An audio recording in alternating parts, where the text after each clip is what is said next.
मित्रांनो, गोष्टीचं नाव आहे स्मरणाची अंगठी. हो, स्मरणाची अंगठी. फार फार वर्षापूर्वी विश्वामित्र नावाचा एक राजा होऊन गेला. पण काही काळानंतर आपल्या राजगादीचा त्याग करून तपश्चर्या करण्यासाठी तो रानात निघून गेला. त्याला लोक आता विश्वामित्र ऋषी म्हणून ओळखू लागले. विश्वामित्र ऋषींनी तर त्यानंतर अनेक वर्ष अत्यंत घोर अशी तपश्चर्या केली.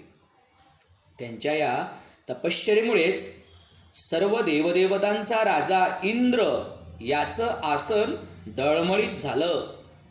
आता आपलं स्थान जाणार की काय याची त्याला भीती वाटू लागली. त्यामुळे विश्वामित्र ऋषींच्या तपश्चर्येचा भंग करण्यासाठी त्यानं स्वर्गलोकीची सर्वात सुंदर अप्सरा मेनका हिला भूलोकी पाठवलं. मेनकेनं भूलोकी येताच आपल्या सौंदर्याची विश्वामित्र मुनींना भुरळ पाडून त्यांचं चित्त विचलित करण्याचे प्रयत्न सुरू केले. आता विश्वामित्र मुनींची नजर तिच्यावर पडताच तिच्या अद्वितीय लावण्यामुळे ते मंत्रमुग्ध झाले. त्यांची तपश्चर्या भंग पाहून ते मेनकेच्या प्रेमात पडले. त्यांनी तिच्याशी विवाह केला. आता त्या दोघांना एक सुंदर मुलगी झाली. विश्वामित्र आपल्या त्या गोंडस मुलीकडे एकटक पाहत राहिले. मग तिला पाहून अचानक त्यांना त्यांच्या तपश्चर्येची आठवण झाली आणि अरे, आपण आपली तपश्चर्या अर्धवट सोडून दिली असून आता आपण एका कन्येचा पिता झालो आहोत याची त्यांना जाणीव झाली. त्यामुळे काय झालं, ते खूप अस्वस्थ झाले आणि रागाने मेनकेला म्हणाले, तुझा डाव माझ्या आता लक्षात आलाय. अगं, माझ्या ध्येयसिद्धीपासून तू मला मुद्दाम दूर नेलस. माझ्या तपश्चर्येचा भंग केलास. त्यामुळे आजपासून आपल्या या कन्येच्या संगोपनाची संपूर्ण जबाबदारी तुझी एकटीचीच असेल. तू हिला घेऊन इथून ताबडतोब निघून जा. मला तुझं तोंड सुद्धा पाहायचं नाही. तू पुन्हा जर माझ्यासमोर आलीस तर मी तुला असा शाप देईन की तू मला भेटल्याचा तुला कायमचा पश्चाताप होईल. एवढं बोलून आपल्या नवजात बालिकेला तिथेच सोडून विश्वामित्र कायमचे तिथून निघून गेले. आता मेनका विवश झाली. आता काय करावं हेच तिला कळेना. मी तर आता देवलोकी इंद्र महाराजांकडे या बाळाला घेऊन परत जाऊ शकत नाही, कारण देवलोकात मानवांना प्रवेश नाही, असा सारखा विचार ती करू लागली. आणि तिच्या डोळ्यातून घळाघळा अश्रू वाहू लागले. ती मनोमन देवादिकांची आणि रानातल्या इतर प्राणीमात्रांची करुणा भाकू लागली. अखेर तिनं एका मोठ्या केळीच्या पानावर आपल्या बालिकेला झोपवून तिला झाडाच्या सावलीत ठेवलं आणि तिच्या समोर हात जोडून ती म्हणाली, बाळा, मला क्षमा कर. माझा नाईलाज आहे. विश्वामित्रांच्या तपश्चर्येचा भंग करण्यासाठी मला इथे पाठवण्यात आलं होतं, पण ते तर आता निघून गेले. त्यामुळे आता मला परत गेलं पाहिजे. मी तुला इथे सोडून जात आहे. इथल्या प्राण्यांनी आणि पक्ष्यांनी तुझी नीट देखभाल करावी अशी मी प्रार्थना करत आहे. मी तुला असं वचन देते की जेव्हा कधी तू संकटात सापडशील तेव्हा मी स्वर्गातून पृथ्वीवर येऊन तुला त्या संकटातून सोडवेन. असं बोलून अत्यंत निराश अवस्थेत डोळ्यात अश्रू घेऊन मेनका इंद्राच्या दरबारी परत गेली. आता बराच वेळ ती बालिका त्या झाडाच्या सावलीत केळीच्या पानावर पडलेली होती. रानातील पक्ष्यांची आणि प्राण्यांची तिला सोबत होती. ती बालिका मोठमोठ्यांदा खेळत मोठमोठ्यांदा हसत होती. जवळच एक नदी होती.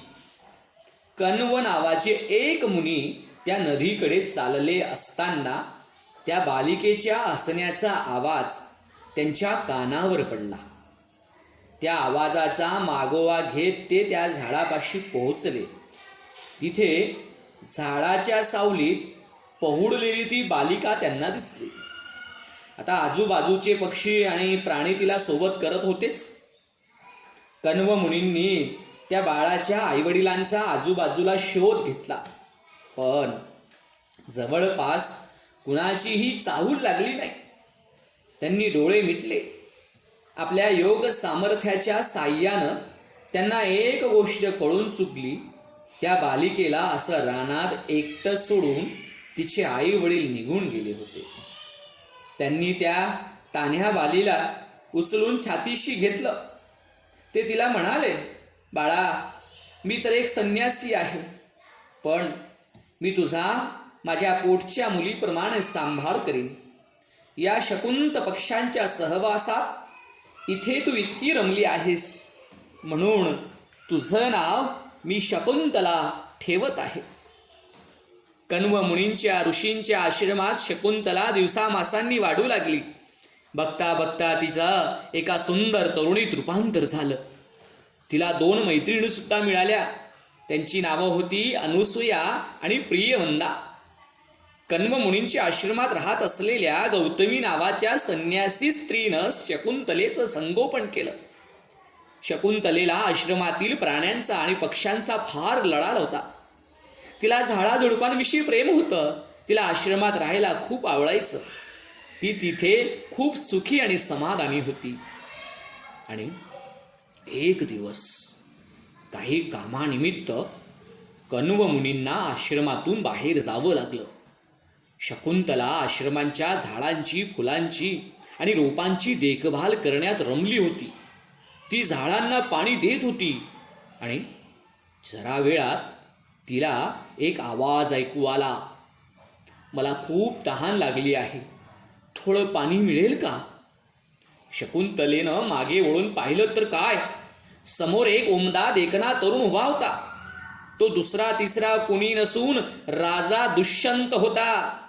चांद्र घराण्याच्या कुरुवंशातील तो राजा होता. तो हस्तिनापूर येथे राज्य करत होता. कण्व मुनींच्या आश्रमाजवळच्या रानातील वन्य पशूंनी दुष्यंताच्या प्रजेला हैराण करून सोडलं होतं. त्यामुळे त्या प्राण्यांची शिकार करण्यासाठी तो तिकडे आला होता. दुष्यंत आणि शकुंतला प्रथम भेटीतच एकमेकांकडे आकृष्ट झाले. शकुंतलेनं दुष्यंताच्या ओंजळीत पाणी घालण्यास सुरुवात केली. तो अनिमिष नेत्रांनी खेळल्यासारखा तिच्याकडे पाहत होता. तिच्या सौंदर्यानं, तिच्या हालचालीनं तो अक्षरशः मंत्रमुग्ध झाला होता. कण्व मुनी बाहेर गेले असल्यामुळं राजा दुष्यंत शकुंतलेची भेट घेण्यासाठी आता रोजच आश्रमात येऊ लागला. शिकार करता करता मध्येच थोडी विश्रांती घेण्याच्या बहाण्यानं तो आश्रमात येत होता. असे कित्येक आठवडे लोटले आणि अखेर दुष्यंत व शकुंतला यांनी आपापल्या घरच्या लोकांची संमती न घेताच गुपचूप विवाह सुद्धा केला. विवाहानंतर ताबडतोब दुष्यंताला राजधानीत परत जावं लागलं. विरहाच्या दुःखानं शकुंतला व्याकुळ झाली. पण जाण्यापूर्वी तिची समजूत काढत दुष्यंत म्हणाला, प्रिये, अगं ये प्रिये, ही अंगठी घे, ही माझी आठवण म्हणून जपून ठेव. मी हस्तिनापूरला पोहोचलो की लगेच तुझ्या वडिलांना, कण्व मुनींना निमंत्रण पाठवतो. त्यांची परवानगी घेऊन मगच मी तुला इथून घेऊन जाईन. त्यानंतर शकुंतला थोडी शांत झाली. तिनं तो प्रस्ताव मान्य केला. दुष्यंतांची ती अंगठी शकुंतलेच्या नाजूक बोटात जरा सैलसर बसत होती बरं, पण ती हातात घातल्यावर तिला आपल्या पतीविषयी विश्वास वाटू लागला. राजधानीत पोहोचल्यावर इकडे दुष्यंत आपल्या दैनंदिन कामामध्ये व्यग्र झाला. कामाच्या पसाऱ्यातून जरा मोकळं झाल्यावर निवांतपणे शकुंतलेच्या वडिलांना निरोप पाठवून तिला आपल्याकडून बोलावून घ्यायचं असा त्यानं विचार केला. आणि दुष्यंत परत गेल्यावर काही काळातच आपण गर्भवती असल्याचं शकुंतलेच्या लक्षात आलं. कण्व मुनी आश्रमात परत आल्यावर झालेला सर्व प्रकार त्यांना समजला. आपण आपल्या आश्रमात हिचा आपल्या पोटच्या मुलीप्रमाणे प्रतिपाळ केला, सांभाळ केला, पण हिनं मात्र एखाद्या ऋषीऐवजी राजाशी विवाह करण्याचा निर्णय घेतलाय. परंतु एका राजाची राणी म्हणून ही नक्कीच शोभीन दिसेल असा त्यांनी विचार केला आणि ते म्हणाले, आपण दुष्यंत राजाचा सांगावा येण्याची वाट बघत आश्रमात थांबणं योग्य नवं. त्यापेक्षा तू तुझ्या पतिगृही जावस हेच बरं. शकुंतला आपल्या पतीला भेटण्याच्या कल्पनेनं शकुंतला हरकून गेली, पण त्याचबरोबर नवीन आयुष्याला सुरुवात करण्याच्या कल्पनेनं मनातून थोडीशी धास्तावली. मी आजवर या राणाबाहेर कधीच गेले नाही. आश्रमाबाहेरचं आयुष्य कसं असतं तेही मला ठाऊक नाही. मोठं नगर कसं असेल याची मला काहीच कल्पना नाही. मला पित्यासमान असलेले कण्व मुनी आणि माझे प्रिय पती दुष्यंत एवढे दोघंच मला माहीत आहे. राजधानीतील आयुष्याशी मी मिळतं जुळतं घेऊ शकेन का? अशा वेगवेगळ्या विचारांनी शकुंतलेचं मन भरून गेलं होतं. इकडे शकुंतला अशी विचारमग्न अवस्थेत बसून असताना आश्रमात कण्व मुनींची भेट घेण्यासाठी दुर्वास ऋषी आले. आता दुर्वास ऋषी म्हणजे ते स्वभावानं अत्यंत रागीट म्हणून प्रसिद्ध. त्यांचा क्रोध अनावर होत असे. इकडे शकुंतला तिच्या विचारात इतकी बुडून गेली होती की तिनं उठून पुढे होऊन दुर्वास ऋषींचं स्वागत सुद्धा केलं नाही. ती विसरलीच, इतकी विचारांमध्ये होती. आता तिनं आपला असा अनादर करावा, अपमान करावा याचा दुर्वास ऋषींना राग आला आणि आपल्या हातातील कमंडलूमधील थोडंसं पाणी तिच्या मस्तकावर शिंपडून ते म्हणाले, शकुंतले, आज तू नक्कीच दुसऱ्या कुणाच्या तरी विचारात मग्न झालेली असल्यामुळे तुला तुझ्या कर्तव्याचा विसर पडलेला दिसतोय. ज्या कुणाचा तू विचार करत आहेस त्या व्यक्तीला या क्षणापासून तुझा विसर पडेल असा मी तुला शाप देतो. बिचारी शकुंतला इतकी घाबरून गेली की त्यांच्या शब्दांचा मतितार्थ तिच्या नीट लक्षात सुद्धा आला नाही हो. तिच्या दोघी मैत्रिणी नेमक्या त्याच वेळी तिथं आल्या होत्या. दुर्वास ऋषींची शापवाणी ऐकून त्या भयभीत झाल्या. त्यांनी ऋषींच्या पायावर लोटांगण घालून गयावया केली. ऋषीवर तुम्ही कृपा करून तुमचा हा महाभयंकर शाप मागे घ्या अशी त्यांनी ह्या ऋषींकडे याचना केली. शकुंतला एखाद्या निरागस बालकाप्रमाणे निष्पाप आहे हो. तिचं मन सध्या भविष्याच्या चिंतेनं भरून गेलेलं आहे. तिनं आजवर अजाणता सुद्धा कधीही कुणाचा अनादर केला नाही, कुणाला दुखावलेलं नाही. तुम्ही आमचं म्हणणं ऐका. तिच्या वतीनं आम्ही तुमची क्षमा मागतो, पण तिला माफ करा. हे ऐकून दुर्वास ऋषी जरा शांत झाले आणि ते म्हणाले, मी एकदा दिलेला शाप काही मागे घेऊ शकत नाही, परंतु मी तिला एक शाप देतो. शकुंतला ज्या व्यक्तीच्या चिंतनात इतकी बुडून गेली होती त्या व्यक्तीची एखादी वस्तू जर तिच्याकडे असेल तर त्या वस्तूवर नजर पडताच त्या व्यक्तीला शकुंतलेची आठवण येईल. इकडे शकुंतला अजूनही विचारमग्न अवस्थेत तशीच बसून होती. आजूबाजूला हे सर्व काय घडत होतं याची तिला जरा सुद्धा जाणीव नव्हती. आपण किती कठीण परिस्थितीत अडकलो आहोत हे तिच्या अजून ध्यानातच आलेलं नव्हतं. आपल्या पतीला कधी काळी आपला विसर पडू शकेल या गोष्टीवर तिचा विश्वासच बसेना. आणि काही दिवसानंतर शकुंतलेची पतिगृही जाण्याची वेळ आली. तिच्या मैत्रिणींनी तिला आठवण करून दिली, शकुंतले, अगं पतीकडे जाताना ती अंगठी घेऊन जायला विसरू नकोस हा. अंगठी नीट जपून ठेव बर का. ती कुठेही पाडू नको, हरवू नको. अगदी काहीही झालं तरी ती अंगठी तू नजरेआड होऊ देऊ नको. शकुंतलेनं नुसती मान हलवून होकार दिला खरा, पण त्यांच्या बोलण्याकडे तिचं लक्षच नव्हतं. ती गौतमी आणि इतर काही मुनींना सोबत घेऊन आश्रमातून निघाली. आपलं माहेर सोडून शकुंतला मोठ्या जड अंतःकरणानं मागे वळून पाहत ती पतिगृही निघाली. रानातून पलीकडे पोहोचल्यावर ते सर्वजण नौकेत बसून गंगा नदी पार करून हस्तिनापुराकडे जाऊ लागले. शकुंतला नेहमीप्रमाणे दुष्यंत राजाच्या विचारात बुडून गेली होती. तिनं नदीच्या पाण्यात आपला हात बुडवला होता. तिच्या बोटातील अंगठी जरा सैलसर असल्यामुळे ती वाहत्या पाण्यात कधी पडली आणि पाण्याच्या प्रवाहात वाहून गेली हे तिच्या लक्षात सुद्धा आलं नाही. ती अंगठी नदीच्या पात्रातील एका माशानं गिळून टाकली. खूप मोठा प्रवास करून अखेर सर्वजण राजदरबारी जाऊन पोहोचले. राजा दुष्यंत राज्याच्या कामकाजात व्यग्र होता. अखेर कामकाजातून जरा वसंत मिळाल्यावर त्यानं या सर्वांची भेट घेतली. गौतमी त्याला उद्देशून म्हणाली, महाराज, मी आपल्यासमोर कण्व मुनींची मानसकन्या सौंदर्यवती शकुंतला हिला सादर करत आहे. तुम्ही हिला कण्व मुनींच्या आश्रमात प्रथम भेटला होता. तेथे तुम्ही तिच्याशी विवाह केला. आता ती गर्भवती आहे. तिला तिच्या सासरी पोहोचवणं हे आम्ही आमचं कर्तव्य समजतो. म्हणून आम्ही आज तिला आपल्याकडे घेऊन आलो आहोत. आमचे गुरु कण्व मुनी यांनी तुम्हाला नमस्कार सांगितला आहे.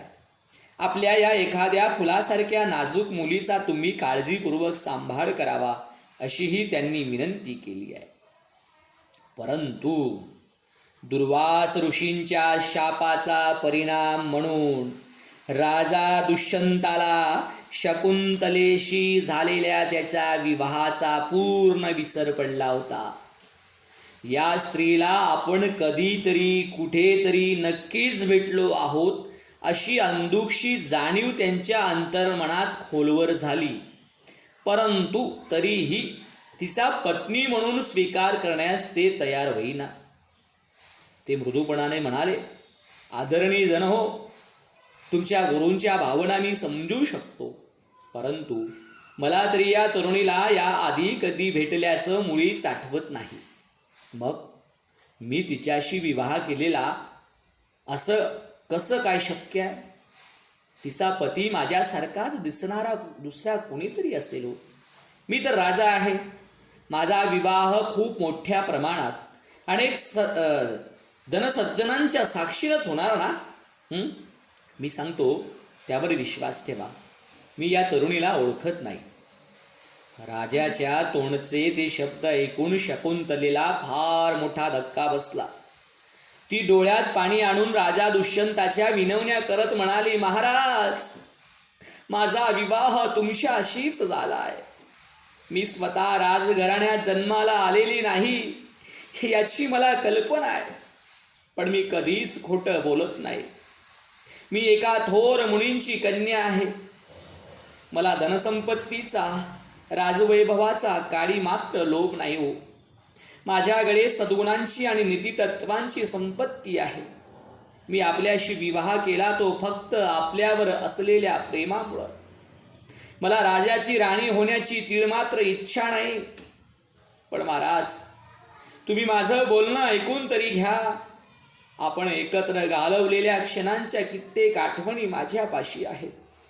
त्या ऐकल्यावर तुम्हाला सर्व काही आठवेल याची मला खात्री आहे. शकुंतलेनं त्यानंतर त्यांच्या सहजीवनाच्या कितीतरी आठवणी त्याला सांगितल्या. पण त्याचा काहीच उपयोग झाला नाही. आणि शकुंतलेने त्यानंतर त्यांच्या सहजीवनाच्या आठवणीतही काही उपयोग होत नाही.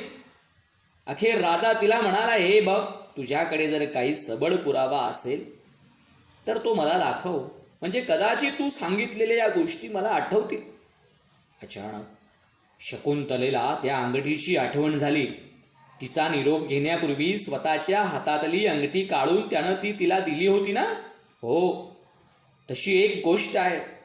शकुंतला हर्षभरीत होऊन म्हणाली, मी आत्ताच तुम्हाला दाखवते की असं म्हणत तिचं लक्ष स्वतःच्या बोटाकडे गेलं, पण ती अंगठी तिच्या बोटात नव्हतीच.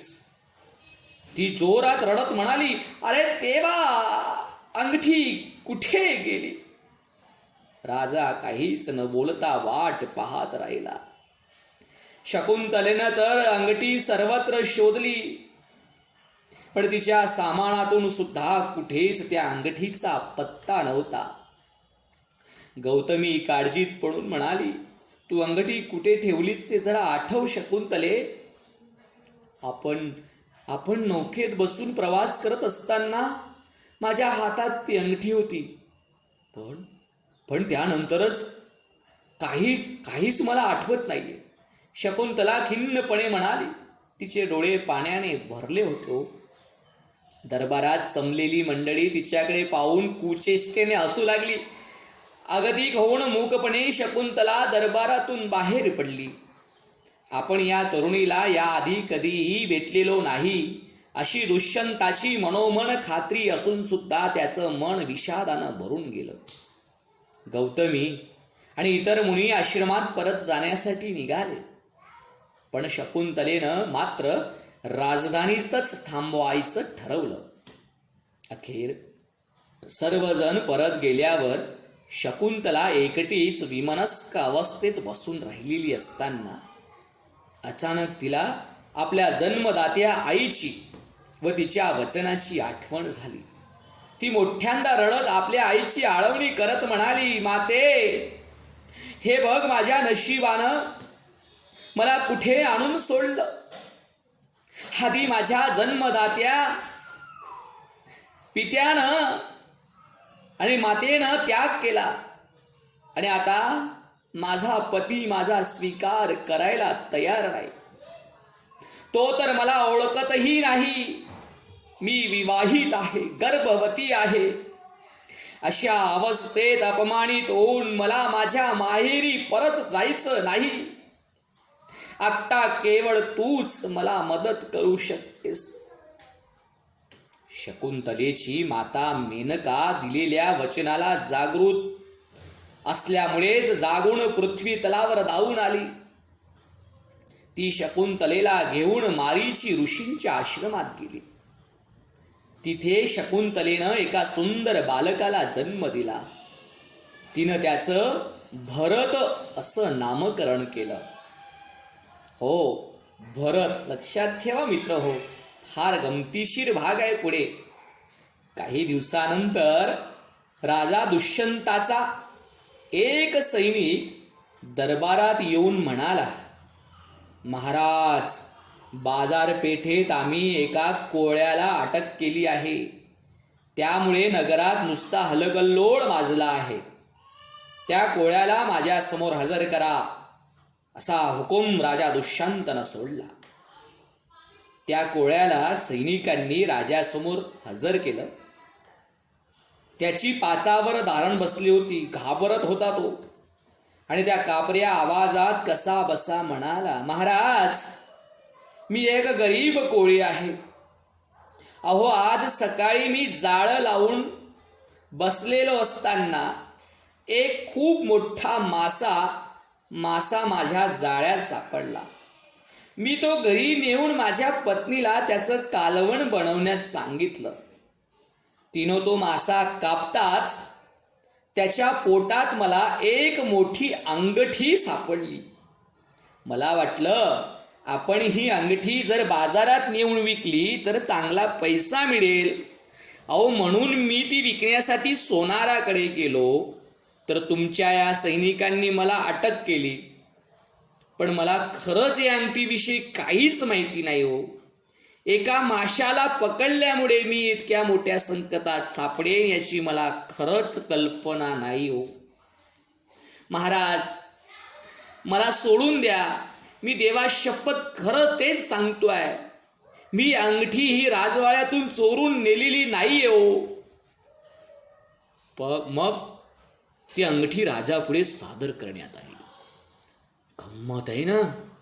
हीच अंगठी, हो, हीच अंगठी त्यानं आपल्या पत्नीला म्हणजेच शकुंतलेला दिली होती. तिचा तो अश्रू पूर्ण करून चेहरा त्याला आठवला. आपण किती निर्दयपणे तिला परत पाठवून दिलं हेही त्याला आठवलं. त्यावेळी ती गरोदर असूनही आपण तिची जरासुद्धा पर्वा केली नाही. उलट आपल्या दरबारातील लोकांनी तिची छी थू केली. या विचारांनी त्याला मनापासून फारच खंत वाटू लागली. त्याला आपल्या वागण्याचा पश्चाताप होऊ लागला. त्यानं त्या कोळ्याला बक्षिसी देऊन परत पाठवलं आणि आपल्या सैनिकांना शकुंतलेचा शोध घ्यायला सांगितलं. सैनिकांनी राजधानीच्या कानाकोपऱ्याचा अगदी कसून शोध घेतला, पण शकुंतलेचा थांगपत्ताही त्यांना मिळाला नाही. इकडे शकुंतलेच्या निगराणीखाली भरत लहानाचा मोठा होत होता. आश्रमाच्या आजूबाजूला असलेल्या रानातील वन्य पशु हेच त्याचे खेळ सवंगडी होते. अशी कित्येक वर्ष लोटली आणि एक दिवस देवांचा राजा इंद्र याला असुरांविरुद्धच्या लढाईत राजा दुष्यंताच्या मदतीची गरज भासली. दुष्यंतानं त्याची ती मागणी पूर्ण करून असुरांचा पाडावा केला. इंद्रलोकाहून आपल्या राजधानीत परत जात असताना राजा दुष्यंत वाटेत विश्रांतीसाठी मारीची ऋषींच्या आश्रमामध्ये थांबला. तिथे त्याला एक विलक्षण दृश्य दिसलं. एक मुलगा एका सिंहाच्या छाव्याशी मजेत खेळत होता. त्या छाव्याला पकडून त्याचा जबडा जबरदस्तीने उघडून तो त्याचे दात मोजत होता. किती शूर आहे हा मुलगा! हा इतका साहसी मुलगा ज्या मात्या पित्यांच्या पोटी आला आहे, ती किती बरं भाग्यवान असतील.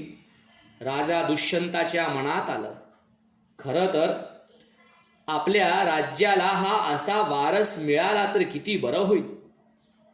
राजानं इकडे तिकडे पाहिलं. त्याला जमिनीवर काहीतरी चमकदार गोष्ट दिसली. त्यानं ती उचलली. तो एक बाजूबंद होता. त्यानं त्या मुलाला विचारलं, हे तुझं आहे का? तो मुलगा म्हणाला, हो, ते चुकून पडलं असेल. अचानक एक तरुण स्त्री पळत तिथे येऊन म्हणाली, त्याला स्पर्श करू नका, ते धोकादायक आहे. का बरं? का? हा तर एक साधा काळा धागा आहे, यात कसला धोका? राजा दुष्यंत आश्चर्याने विचारतोय. हो, आमचे गुरु मारीची यांनी हा मंतरलेला धागा याच्या दंडात बांधला आहे. या भरताच्या दंडात यासाठी बांधलाय की त्याचं संरक्षण करण्यासाठी तो आहे. या मुलाचं नाव आहे भरत. जर त्याचे गुरु किंवा माता पिता यांच्याशिवाय दुसऱ्या कुणाही व्यक्तीनं या बाजूबंदला स्पर्श केला तर त्यांचं तत्काळ सर्पात रूपांतर होऊन तो सर्प त्या व्यक्तीला दंश करतो. तेव्हा तुम्ही तो बाजूबंद ताबडतोब फेकून द्या, ती स्त्री घाबरून म्हणाली. आता ते ऐकून राजा दुष्यंतानं केवळ स्मित हास्य केलं, पण तो बाजूबंद मात्र हातात तसाच पकडून ठेवला. बाहेरून कसले आवाज येत आहेत हे पाहण्यासाठी शकुंतला कुटीतून बाहेर आली. तेथे राजा दुष्यंताला पाहून ती जागच्या जागी किळल्यासारखी स्तब्ध उभी राहिली. दुष्यंतांची नजर तिच्यावर पडली. त्याचं मन अपराधी भावनेनं भरून गेलं. शकुंतला मनानं इतकी प्रेमळ आणि कनवाळू स्वभावाची होती, पण त्यानं मात्र तिला केवळ दुःखच दिलं होतं. एकेकाळी ज्या सुंदर अल्लड तरुणीच्या तो प्रेमात पडला होता, तीच आता एक प्रौढ मातेच्या स्वरूपात त्याच्या समोर आली होती. तिनं तिच्या मुलाला एकटीनं वाढवलं होतं.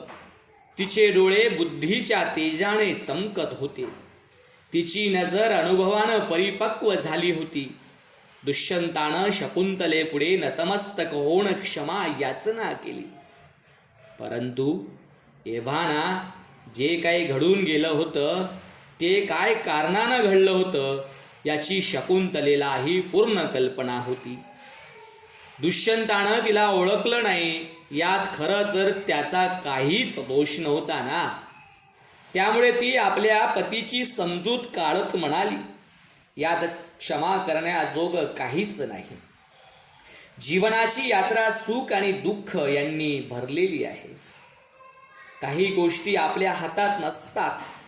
या अशा प्रकारे आयुष्य घालवणं हेच आपलं प्राक्तन नाही का.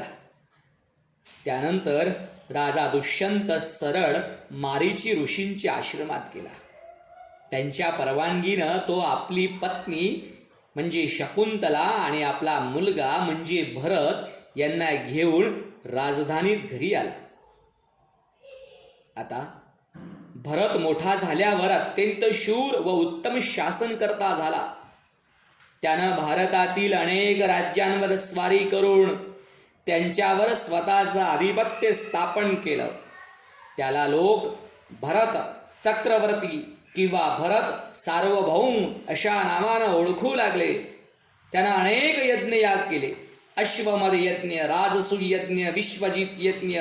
खरं तर कोणताही यशवंत सम्राट यापैकी एखादाच यज्ञ करतो, परंतु वीर भरतानं याही बाबतीत इतर सर्व सम्राटांना मागे टाकलं. त्यानं हजारो अश्वमेध यज्ञ केलं. त्यातले 100 यज्ञ त्यानं यमुना नदीच्या काठी संपन्न केले, तर 300 यज्ञ सरस्वती नदीच्या काठी आणि 400 यज्ञ गंगा नदीच्या काठी पार पडले. पांडव आणि कौरवांचा पूर्वज असलेला हाच तो राजा भरत आहे की नाही गंमत. हो, पांडव आणि कौरवांचा पूर्वज असलेला म्हणजे भरत हाच तो राजा. आणि विशेष म्हणजे आपल्या देशाचं भारत हे नाव सुद्धा त्याच्यावरूनच पडलं आहे असं म्हणतात. आपल्या देशाला भरतवर्ष म्हणजेच राजा भरताची भूमी असंही संबोधण्यात येतं.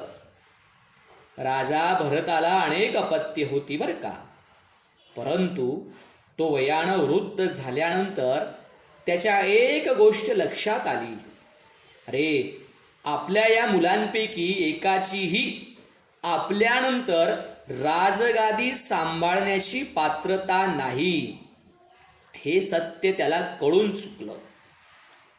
त्यानं या बाबतीत अनेक विद्वानांशी, त्याच्या स्वतःच्या मंत्रिमंडळाशी तसंच स्वतःच्या मुलांशीही चर्चा केली. आपल्या गादीचा वारस हा बलशाली, बुद्धिमान आणि कनवाळू असला पाहिजे याची त्याला जाणीव होती. आपल्या मुलाबाळांपैकी किंवा आप्तेष्टांपैकी कुणीच ही राजगादी सांभाळण्या इतकं समर्थ नाही, हे सत्य त्यानं स्वीकारलंच होतं. आणि म्हणूनच एखाद्यानं केवळ राजघराण्यात जन्म घेतला आहे म्हणून त्यानं वारसा हक्कानं राज्यकारभार हाती घेणं योग्य नाही, असंही त्याचं ठाम मत होतं. म्हणूनच मग आपल्या राजगादीचा वारसा होण्यास योग्य व्यक्तीचा राजा भरतानं शोध सुरू केला. त्याला भूमन्यू नावाचा एक तरुण मुलगा सापडला. हा मुलगा जन्मानं राजघराण्यातील नव्हता, परंतु तो राजगादीची जबाबदारी पेलण्यास समर्थ होता.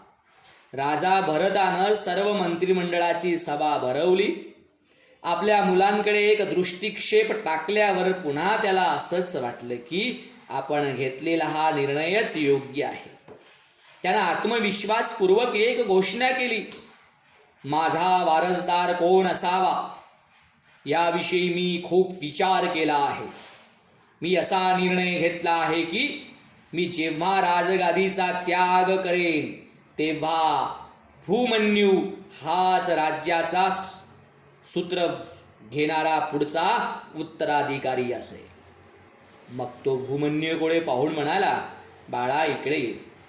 ही राजगादी सांभाळण्यासाठी तूच पात्र आहेस. आता या राज्याचा आणि इथल्या प्रजेचा सांभाळ करण्याची जबाबदारी देखील तुझीच आहे. अशा रीतीनं भरतानंतर राज्यकारभाराची धुरा स्वीकारून भूमन्यूनं भरता इतक्याच उत्तम रीतीनं राज्यकारभार केला. त्यामुळेच भरत वंशामध्ये जन्मानं राजगादीचा अधिकार मिळण्याची पद्धत बंद होऊन पात्रतेच्या व गुणांच्या जोरावर हा अधिकार मिळविण्याची प्रथा सुरू झाली. परंतु पुढे मात्र अंधराजा धृतराष्ट्रानं पात्र आणि सुयोग्य शासनकर्ते पांडव यांचा अधिकार डावलून राज्याची धुरा स्वतःच्या सर्वस्वी अपात्र अशा पुत्राकडे सोपवली आणि महाभारतातील महायुद्ध घडून येण्यापाठीमागे हे मूळ कारण दिसतं. धृतराष्ट्रानं महान शासनकर्ता भरत याची दूरदृष्टी जुगारून देऊन मनमानी करण्यास सुरुवात केल्याचाच हा परिणाम होता. हिंदू धर्मामध्ये 8 प्रकारचे विवाहांचं वर्णन सांगितलं जातं. शकुंतला आणि दुष्यंत यांनी गांधर्व विवाह केला. गांधर्व विवाह याचा अर्थ विवाहाचे कोणतेही धार्मिक विधी पार न पाडता 2 प्रेमिकांनी केलेला विवाह हा गांधर्व विवाह. आणखी एक विवाह प्रकार म्हणजे स्वयंवर. यामध्ये अनेक विवाह उत्सुक तरुणांमधून उपवर मुलगी स्वतःच्या पसंतीचा वर निवडून त्याच्याशी विवाह करते. या प्रकारात कधीतरी वधूपिता एखादा पण लावतो. तो पण जो जिंकेल त्या तरुणाशी तिचा विवाह होतो. अशाच प्रकारे द्रौपदी स्वयंवराच्या वेळी अर्जुनाने पण जिंकून द्रौपदीचा पत्नी म्हणून स्वीकार केला होता. आणखी एक विवाह प्रकार म्हणजे वैदिक विवाह.